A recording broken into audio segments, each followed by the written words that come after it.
Bonsoir à toutes et à toutes, ravi de vous accueillir ce soir pour un nouveau rendez-vous de la laïcité dans votre magazine, votre émission Libre Ensemble. Comment sortir de la crise, des crises et tendre vers une résilience? Il semblerait que la seule réponse soit la solidarité. Libre Ensemble, Catherine Ax, Jacques Nizan. De la crise à la résilience, une seule réponse, la solidarité. C'était bien plus qu'une question, c'était presque une affirmation. Voici quelques jours lors de cette journée à la Cité Miroir de Liège, organisée par le CAL et le service laïque d'aide aux personnes.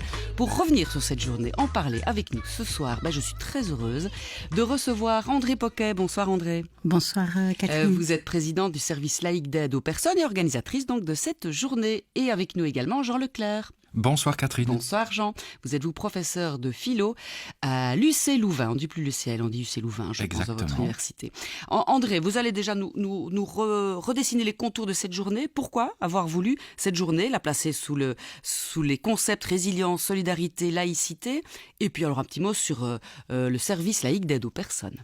Voilà, mais à la sortie de ces nombreuses crises, et en particulier la crise sanitaire, on s'était posé la question de comment repenser vraiment notre approche d'accompagnant laïque. Et cela en analysant ce qui s'était passé aux crises. Première étape. Autre point qui me paraissait tout aussi essentiel, c'était de réfléchir à comment redéconfiner. On a mis un couvercle sur la tête de tout le monde, sur évidemment les usagers, mais aussi sur les bénévoles, qui en une fois étaient étiquetés de vulnérables à juste titre, qui se sont retrouvés entre quatre murs, ont vécu au fond de manière très égalitaire cette fois-ci, tout ce que nous avons tous vécu, et puis pratiquement comment repenser, refaire de la reliance dans tout cela.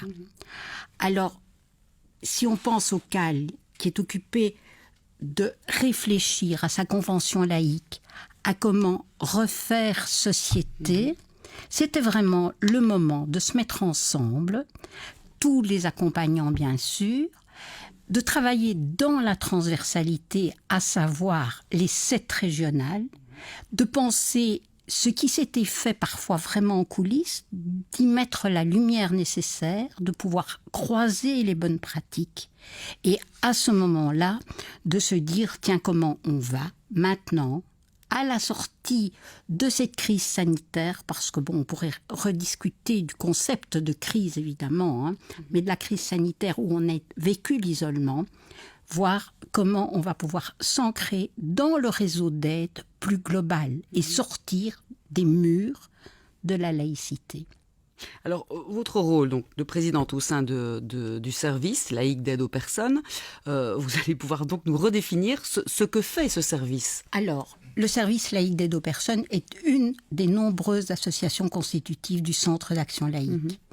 Il a pour objectif de répondre aux attentes, aux demandes des usagers, qu'ils soient à l'hôpital, en maison de repos, à domicile. Et quand je dis des personnes, parce qu'on aurait tendance à penser exclusivement aux malades, mais nous pouvons vraiment extrapoler aux proches, aux familles, à toute personne qui, pour une raison ou l'autre, se trouve en situation d'attente, de demande. Et c'est aussi pour ça que, même si dans le cadre juridique, on va parler de conseiller laïque en tant qu'ancien terme, nous préférons actuellement parler plutôt d'accompagnant, de manière à bien souligner les valeurs laïques qui consistent justement à être avec, tout en laissant vraiment l'autodétermination de chacun et de permettre à chacun de garder les rênes de son existence. Les accompagnants sont donc des bénévoles. Que représentent aujourd'hui les bénévoles dans nos sociétés? Alors en fait, on utilise le terme de bénévole ou de volontaire de manière un petit peu synonyme. Pratiquement, la Fondation Roy-Baudouin a fait une étude assez poussée sur le profil du volontaire, et cela en 19, donc juste avant le confinement. Eh bien, vous réalisez qu'on se retrouve avec près d'1 million de personnes qui sont bénévoles. Alors, chez nous en Belgique. chez nous, en Belgique. Ça veut dire près de 10% de notre population consacre du temps. Évidemment, ça va de quelques heures à mi-temps, etc. Il y a quand même près de 10% de la population c'est beaucoup, c'est pas beaucoup en regard d'autres pays dans le monde, en Je Europe. dirais qu'au niveau européen, on retrouve à peu près les mêmes chiffres.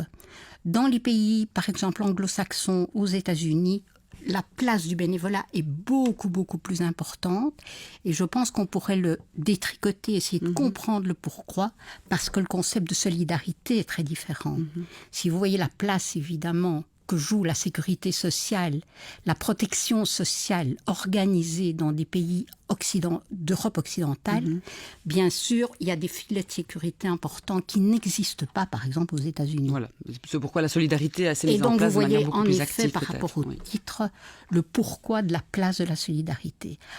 Alors, bien sûr, le volontaire est la personne qui est visée par la loi des volontaires de 2005. Et les bénévoles, en fait, ce sont les personnes qui touchent aussi les familles, qui travaillent, je dirais, en coulisses. On a beaucoup, beaucoup parlé de cette invisibilité de l'aide pendant le Covid. On est en plein dedans, évidemment. Très bien. On va revenir avec Jean sur la définition d'un tas de concepts, parce que c'est toujours bien quand on parle de quelque chose de savoir de quoi l'on parle. Mais Libre Ensemble a promené son micro lors de cette journée donc à la Cité Miroir, et on est allé faire une petite interview, notamment de Véronique de Keyser, qui est la présidente du Centre d'Action Laïque et qui nous parle du rôle de ses accompagnants. Le rôle extraordinaire des accompagnants à la personne. Et c'est vrai, quand je dis nous nous adressons à tout le monde, finalement, à tous ceux qui en ont besoin, c'est particulièrement vrai pour les accompagnants. C'est vrai qu'au départ, l'idée c'était une communauté quelque part de personnes qui étaient plutôt athées. Il y a toujours cette communauté, bien entendu, mais les actions que nous faisons ne sont pas des actions uniquement en faveur de ces personnes-là, c'est-à-dire d'une sorte de communauté d'origine dont nous provenons. Depuis le changement de la définition de la laïcité qui maintient mordicus que l'État doit rester impartial par rapport à toutes les croyances ou convictions, et que notre rôle à nous, c'est de faire en sorte que cet État soit impartial, c'est de faire en sorte qu'il porte les droits de l'homme, qu'il porte des valeurs. Depuis ce moment-là, c'est très naturel que les accompagnants à la personne s'adressent littéralement à toutes les personnes. Jean Leclerc, ça nous permet, Véronique de Keyser nous permet de rebondir sur des termes. On va peut-être redéfinir avec vous ce qu'est en effet la laïcité et la solidarité. Et puis en troisième terme, la résilience, qui faisait partie de cette journée. Vraiment 3 termes, concepts autour de lesquels on a tourné. Solidarité, résilience, mais d'abord laïcité. D'abord laïcité, mais la présidente vient de le dire, c'est véritablement là, on est au cœur d'une action majeure du Centre d'Action Laïque, et donc par définition une action laïque, avec cette idée fondamentale que la laïcité consiste à trouver un cadre qui soit ouvert, qui soit le plus universel possible, où l'on peut inclure les personnes dans le respect de leurs différences et en mettant en exergue leur appartenance citoyenne. Et donc, on travaille avec un principe d'égalité. Et c'est vrai, André vient de le dire, le fait de parler désormais d'accompagnants est évidemment quelque chose de très juste. Et pourquoi ? Parce qu'en réalité, on est à la fois le compagnon, donc c'est-à-dire étymologiquement parlant qu'on partage le pain avec quelqu'un, donc on est vraiment dans un acte de nourriture au sens métaphorique. Vous partagez la table avec quelqu'un, donc vous partagez quelque chose de très élémentaire. Tout homme, toute femme a faim. Et tout homme et toute femme peut être rassasié. Et donc, avant d'aborder toute autre chose de nos existences, qui peuvent parfois être compliquées ou très différentes, nous partageons quelque chose de très élémentaire, du pain. Et puis l'accompagnant, il est celui qui fait le chemin avec. Voilà. Et on aura l'occasion d'y revenir dans cette émission, parce que moi, il y a quelqu'un qui m'a beaucoup marqué, c'est Simone Chaumont. Qui faisait partie donc du panel. Simone Chaumont est, pour nos auditeurs, présidente du service laïque d'aide aux personnes de Liège. Voilà, qui donc nous a dit des choses absolument fondamentales sur cette attitude de fond, qui est à la fois cette idée que, dans la mesure où le service est un service laïque, c'est un service qui est ouvert à tout individu et donc à toute personne, puisque quand on dit accompagnement des personnes, on ne spécifie pas les personnes. Bien. Ça veut donc dire qu'on est dans un schéma d'ouverture, et effectivement, parce que c'était ça aussi l'intérêt, parce que les véritables acteurs de la journée, c'était tous nos accompagnants qui étaient là, ils étaient extrêmement nombreux. Ils sont sur le terrain. Alors parce que voilà, ils sont sur le terrain, ils sortent d'une crise, ils sont sans doute, comme nous tous, en train de rentrer dans une nouvelle crise différente, celle de la Grèce en Ukraine. Donc ils sont là, ce sont les acteurs de terrain, ce sont eux qui poussent les portes des maisons de repos, des hôpitaux et même des familles, comme le dit André. Et donc là, le service est ouvert à tous. Et c'est très intéressant d'observer que leur travail a accompagné la nouvelle définition de la laïcité telle qu'elle a été mise admirablement en œuvre par le prédécesseur de Véronique de Keyser, l'actuelle présidente, par Henri Bartholomew Hussein, qui a fait, j'ai souvent dit, un travail considérable. De redéfinition de la laïcité. Exactement, de redéfinition de la laïcité. Et ça, c'est très utile parce qu'on voit que beaucoup de nos accompagnants nous expliquent qu'effectivement, quand ils accompagnent la personne, dans toute sa complexité, ses croyances, ses incroyances, ses mécroyances, etc., ses convictions, on est véritablement d'emblée, puisque nous avons le droit de croire et de ne pas croire, donc cette liberté de pensée, liberté de religion, liberté de conscience est évidemment quelque chose de très important, et donc ils travaillent dans un contexte qui est au fond très, très multiculturel et multireligieux. Bien. Et les accompagnants nous ont vraiment montré que, précisément au nom du principe laïcité, c'est-à-dire principe d'égalité, de respect et d'ouverture, eh bien, ils sont accueillants, évidemment, à tous les cheminements. Et donc, effectivement, comme le dit très très bien la présidente, c'est pas une action ciblée. C'est une action qui est ouverte à toutes les personnes. Donc ça, c'est vraiment le principe laïcité. Et j'étais vraiment fasciné parce qu'ils nous expliquaient que, au fond, ils entreprêtent l'accompagnant. Et cette attitude de respect, c'est en fait l'attitude de neutralité. C'est-à-dire qu'ils neutralisent leurs propres convictions pour être dans un schéma d'ouverture par rapport à la personne, qui peut évidemment dire ce qu'elle est. Et vous savez que quand on est dans la souffrance, les identités sont parfois extrêmement perturbées. Et donc elle peut dire ce qu'elle est, et on est vraiment dans une structure d'accueil. Mais la neutralité, précisément, permet à chaque parole de pouvoir se dire. Et puis alors, bien sûr, nos accompagnants laïcs ont aussi leurs convictions. Et c'est pour ça que je suis toujours très attaché à cette double façon d'agir. Le principe laïcité, qui s'articule ici, dans ce cas particulier, avec une neutralité, et qui n'empêche pas, effectivement, nos accompagnants laïcs d'avoir leurs convictions qui sont propres. Et donc, c'est vrai, alors là, d'être extrêmement attentif à des engagements laïques, c'est-à-dire les situations très compliquées de début de vie, de fin de vie, la possibilité de parler avec toute personne, par exemple, de la question de l'euthanasie, mais aussi, bien entendu, des soins palliatifs, puisque soins palliatifs et euthanasie, ce sont deux jambes qui marchent toujours l'une avec l'autre. Et donc là, j'ai trouvé qu'on avait, sur le plan de la laïcité, les acteurs. On va pouvoir offrir à nos éditeurs une petite, justement, réflexion pour rebondir de Simone Chaumont. Oui, tout à fait. Après. En fait, je pense que c'est toute cette zone de jugement ou de préjugés ou de dogmes qui parfois freinent la libération de la parole. Et il y a des personnes, même croyantes, qui ont envie de rencontrer quelqu'un qui peut les entendre. Simplement, sans amener des notions de bien, de mal. Voilà, sans amener des notions de bien et de mal. Jean Leclerc, voilà, c'est exactement ce que vous disiez. La notion de bien, de mal, même si on croit en quelque chose, n'est pas forcément là où au moment où on le veut. Voilà, c'est ça. Donc, c'est une apérité, quoi, comme l'apéritif qu'on prend, qui va nous ouvrir l'appétit. L'accompagnant laïque est vraiment dans une situation de totale apérité. Et d'ailleurs, quand on les écoute, on peut très bien rencontrer telle personne qui manifeste, par exemple, telle croyance. Et donc, on peut effectivement se retourner dans un travail de collaboration avec quelqu'un qui vient d'une conviction catholique, protestante, juive, musulmane, etc. Et donc, Simone marque vraiment, à mon avis, la justesse de cette action laïque, de cette façon laïque, spécifique, d'accompagner les personnes. Et puis elle revient évidemment au centre d'une solidarité, en l'accompagnant au sein d'une vraie solidarité, qui était aussi là, le concept de la journée, avec ce terme de résilience, parce que bon, voilà, on vit des crises, plus qu'une, on va en vivre encore beaucoup, on va même devoir changer de monde et de paradigme, on le verra un peu plus loin dans l'émission, avec notamment une intervention de Jean-Pascal Aby. Mais cette solidarité, elle est essentielle aujourd'hui, remettre l'humain et se refaire maillon au sein de notre société?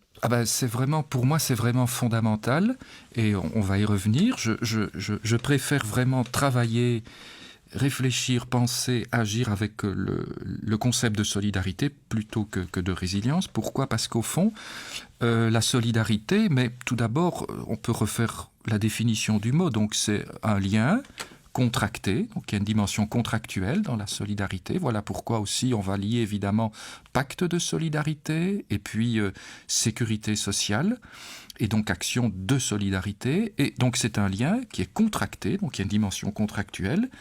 Et donc là, on est encore plus que dans la responsabilité par des personnes. On s'engage mutuellement et réciproquement, voilà. Et donc c'est un lien contracté par des personnes qui répondent en commun d'une obligation solidaire. Donc on a aussi l'idée d'une obligation. Et étymologiquement parlant, d'ailleurs, ça vient du latin in solidum, ça veut dire pour le tout. Voyez, donc il y a cette idée de tout.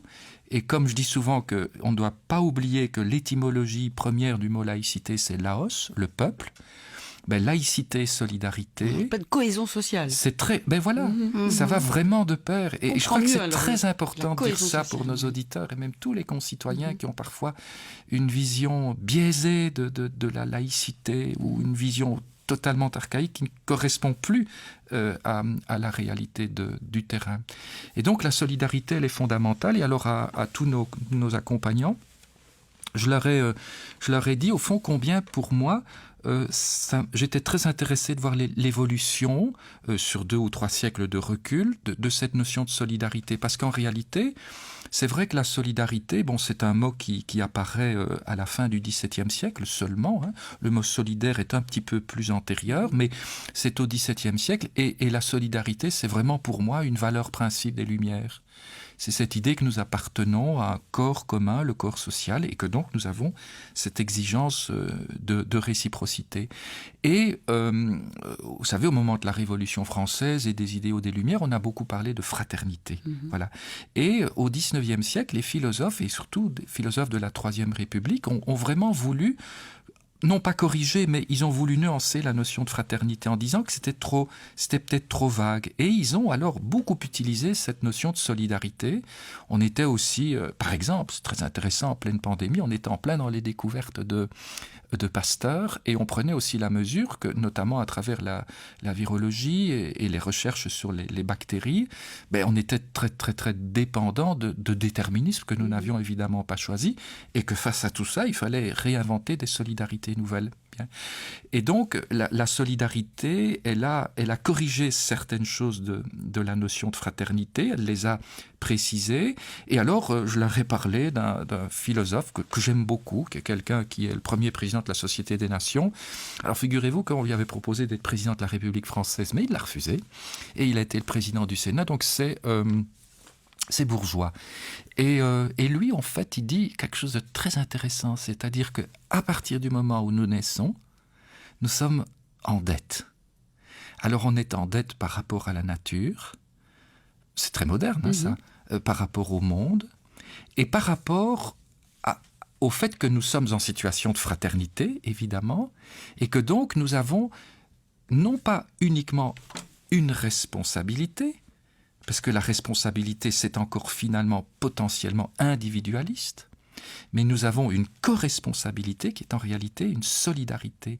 Et parce que nous sommes en dette, et parce que nous sommes dans un universel commun, et que nous sommes des frères et des sœurs en humanité, donc par définition et par nature, je suis vraiment en dette par rapport... Concept tout à fait actuel quand on oui, parle des crises environnementales, par exemple, où on fait qu'un tout, avec aussi la nature et notre environnement. Par exemple, c'est lui qui commence à faire réfléchir sur l'hypothèse d'un impôt sur le revenu. Et donc, c'est lui qui nous montre que nous sommes en interdépendance, mais que nous avons aussi des devoirs. C'est pour ça que dans la notion de solidarité, la notion contractuelle, elle est évidemment très, très, très importante. Rapidement, parce qu'il nous reste environ 9 minutes et on doit encore écouter des intervenants. Jean Leclerc, c'est pour ça que vous lui opposez la résilience que vous aimez moins, parce que la résilience est beaucoup plus individualiste? Oui, parce que la résilience, c'est très, très, très individualiste. Je trouve que ça héroïcise l'individu. D'ailleurs, les critiques du concept parlent souvent d'une forme de darwinisme social. André, on en a un peu parlé à la journée. Parce que voilà, c'est cette idée fondamentale qu'en réalité, nous vivrions des chocs, puisque c'est ça, et qu'il faudra en définitive s'en sortir. Alors j'ai expliqué aux accompagnants, on ne va pas le refaire ici, mais un peu toute l'histoire de ce concept, qui est un concept quand même à mon sens bien relativement problématique. Et si vous voulez, le problème c'est qu'avec la résilience, oui, nous parlons des coups, nous parlons des traumatismes, mais qu'est-ce que ça veut dire exactement le trauma? Où est-il? Quand apparaît-il? Etc. Ça c'est déjà une première question. Mais je n'aime pas trop cette idée que nous devrions rebondir, que nous devrions retrouver des forces par nous-mêmes. Je préfère la solidarité parce qu'il y a quelque chose d'interdépendant. Et j'ai toujours très peur des injonctions et des impératifs politiques. Oui, c'est ça, j'allais dire. Ce terme est très galvaudé, évidemment, très réutilisé. Nous devons être tous résilients, c'est-à-dire que nous devons porter un pull supplémentaire, nous devons couper le chauffage. Oui, mais quand déjà on n'a pas le pull et quand déjà on n'a pas le chauffage. Donc moi, je préfère la solidarité parce que on peut faire quelque chose à partir d'un pacte, et le terme de résilience, je le manipule avec beaucoup de réserve. On est d'accord. Parlons de solidarité, on va y revenir avec André. On va écouter une petite intervention aussi lors de cette journée de Christine Mailly, qu'on connaît toutes, du réseau wallon de lutte contre la pauvreté. Christine Mailly qui parle, elle, de solidarité institutionnelle également. Oui, la solidarité doit être absolument institutionnelle. Je pense qu'on le voit et on l'a vu à travers l'histoire. Lorsqu'il y a eu l'amélioration des conditions de vie pour tout le monde, c'est-à-dire que lorsqu'il y a du développement de services publics de qualité, le plus gratuit possible. Alors le plus gratuit possible ne veut pas dire que personne ne paye, puisque les citoyens payent à travers la fiscalité, l'impôt, etc. Mais c'est ça la solidarité. C'est qu'est-ce qu'on met dans la caisse commune. Mais donc la solidarité, c'est comment mettons de façon juste dans la caisse commune. Que mettent les entreprises, à quelle hauteur, que mettre les citoyens, à quelle hauteur, etc. Ça, c'est la solidarité institutionnelle organisée. Cette solidarité, elle s'organise aussi à travers la sécurité sociale. Qu'il y ait de l'entraide, heureusement, il y en a eu dans les innovations, il y en a eu pendant la période sanitaire, il y en a d'autres moments, il y en a en permanence. La question, c'est quelle est la frontière entre, finalement, faire société ensemble et pouvoir s'apporter des choses respectivement et pouvoir être solidaire dans des moments ponctuels de la vie ou parce qu'on est dans un contexte de voisinage ou d'organisation locale qui fait sens dans la cohésion sociale, mais quelle est la frontière avec le fait de risquer d'être instrumentalisé dans le bénévolat en remplacement alors de ce que les services publics ne voudront plus assumer, partant du fait que c'est de l'ordre de la responsabilité individuelle, les gens n'ont qu'à se débrouiller, etc. etc. Alors André Poquet, Christine Mailly le dit bien, et vous avez même été interpellé lors de cette journée. Justement, certains disent, moi je suis contre le bénévolat. Si on est tous bénévoles, l'État ne joue plus son rôle. Or l'État doit le jouer. Tout à fait. Je pense en effet qu'il faut utiliser le bénévolat dans une société avec beaucoup de prudence, de doigté évidemment. Pourquoi ? Parce que le bénévole est le regard extérieur. Il met le doigt, il peut faire un diagnostic des grandes difficultés. Contrairement à ce que j'en disais, je pense que pour contrer, pour identifier des difficultés, pour désobéir, conduire une révolution, s'insurger, il faut être quand même sur ses deux pieds.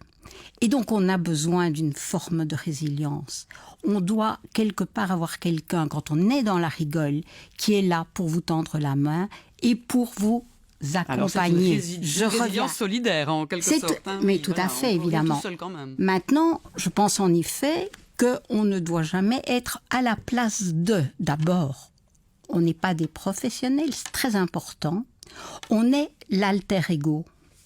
On est là dans la neutralité, dans l'ouverture, dans l'accueil de l'autre, non pas dans une approche ancienne que certains vont retrouver de laïcard, mais en se positionnant dans cette image de neutralité, comme notre président l'a repris, comme Jean vient de le reprendre, grâce à cette nouvelle définition où on ouvre en toute tolérance à la croyance, au regard que l'autre offre.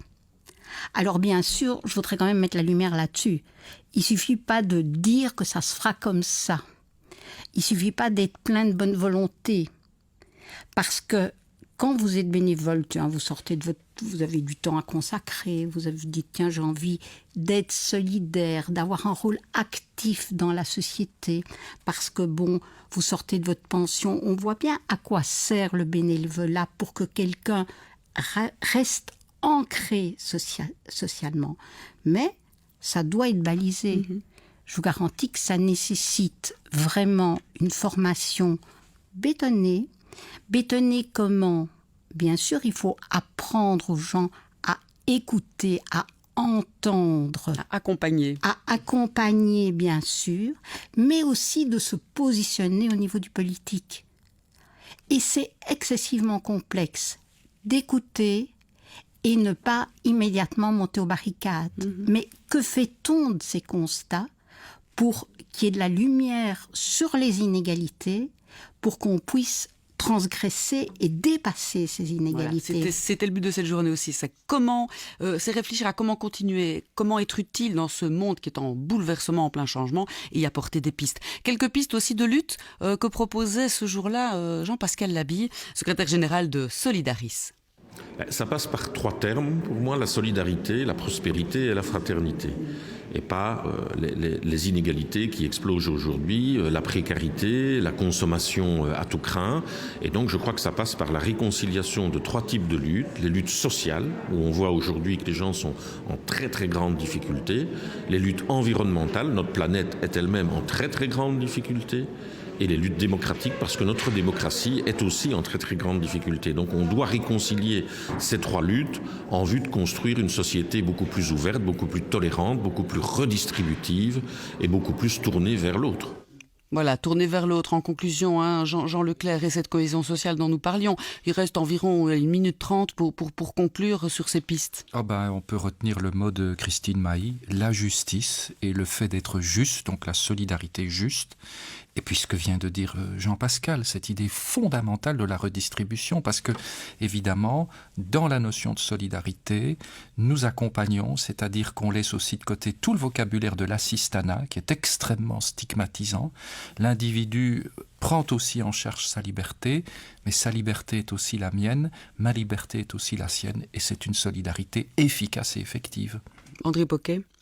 Mais je dirais aussi que l'important est d'être avec, tout en laissant les rênes à l'individu, qu'il puisse se positionner dans le sociétal, et c'est à ce moment-là probablement qu'on tentera de refaire société dans un réel concept de solidarité. Il nous tenait à cœur aujourd'hui de parler de ces accompagnants et de tout ce travail effectué sur le terrain. 10% de la population donne du temps, mais de manière encadrée, comme vous le rappeliez André Poquet, pour l'autre, pour les autres.